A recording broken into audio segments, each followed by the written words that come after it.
Hi, fourth graders. Today we're going to talk about organizing your article. And there are a couple different ways that you can organize your article. One is to do it in chronological order, which is time order, is the order in which things happen, so kind of like a timeline.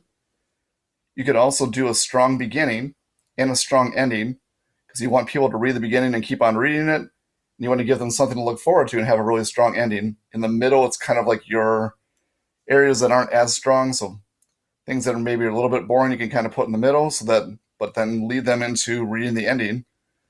And then another thing to do is just put logical ideas together. So kind of group things into categories. So for example, you could do information about family, favorites, school, jobs. These all might be categories that you use. So put those together into paragraphs.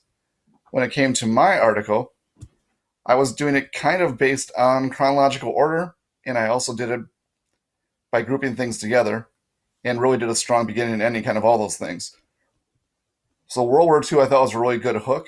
Rudy didn't want to talk too much about it, so it's not super strong, but it's something that I think is really important. And then it ends with talking about soccer, which is one of his biggest passions that he had in his life.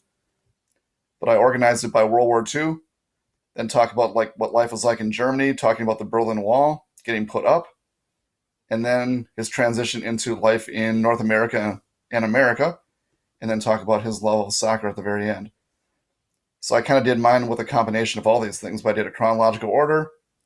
I did a strong beginning by talking about Germany in the beginning and then going into his love of soccer at the very end.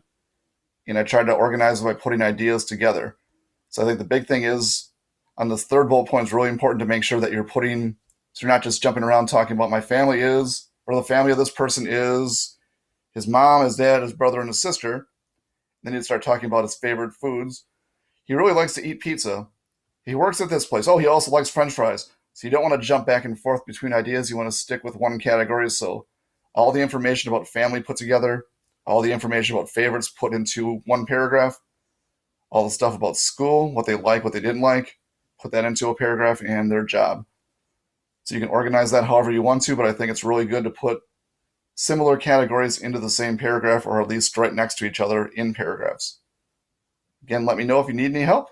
I'm looking forward to seeing how your interviews went and how your organization is going.